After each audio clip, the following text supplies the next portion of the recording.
It is time for our weekly check-in with St. Catharines Mayor Walter Sendzik. Good morning. Morning, Bob.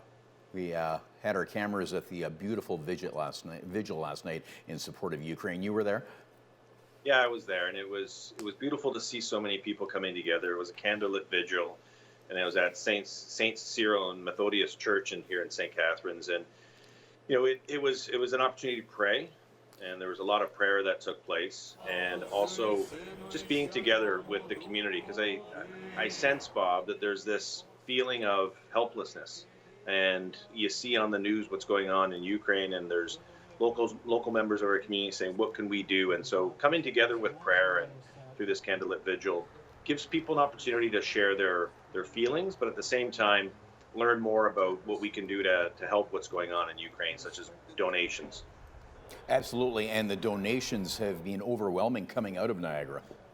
It has been, and Irene Newton, who was the organizer, she talked about how many items have been dropped off at St. John's Ukrainian Church here in St. Catharines, and just the volume of it. So what she was asking for is more of the monetary donations, because the cost of getting these goods to Poland, then into Ukraine, is very costly. And so for us to be able to ship these goods, we need monetary donations as well. So again, go to the Ukrainian Congress of Niagara. They have information on their website as well, where you can continue to make donations and help support the effort in Ukraine. Yeah, and Ukrainian President Zelensky is well aware of the Canadian generosity, and after speaking with Prime Minister Justin Trudeau, he said he feels Canada's support.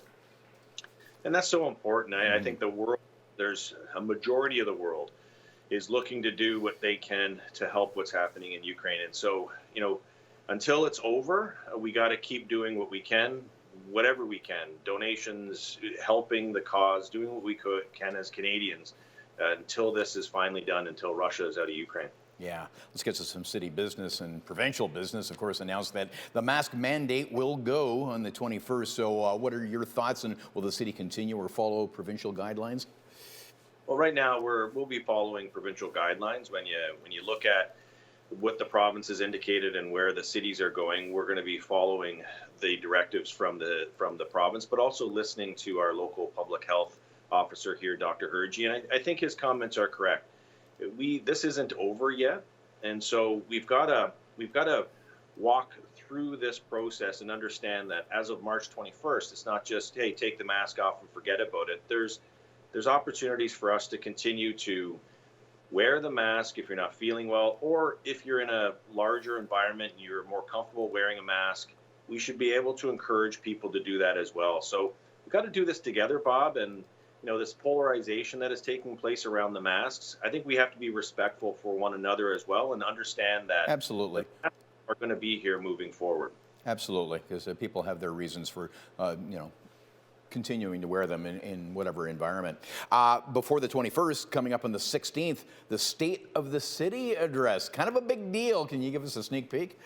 Well, it's the day before St. Patrick's Day, so I'm sure that everyone's going to want to come out for the State of the City. And what we're going to be talking about is the success of 2021 and what we did as a community, and then looking forward to 2022 and beyond, and really talking about, as we move beyond the pandemic, what are the opportunities for our community, and where are the areas that we have to work together to address some of the significant issues that we're facing as a city. And so I'm looking forward to that at the First Ontario Performing Arts Centre, and Jonesy, a local band here in Niagara, is going to be playing as part of the State of the City as well. So there's going to be some rock and roll on the stage as well. Okay, speaking of rock and roll, a new date has been set for A Night for Neil.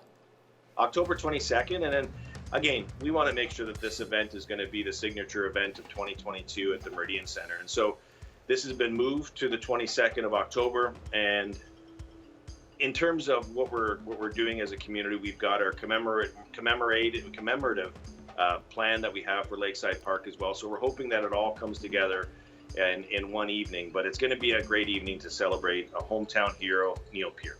Absolutely. Fantastic. The live music is coming back. Make sure you come back next week. Good to talk to you.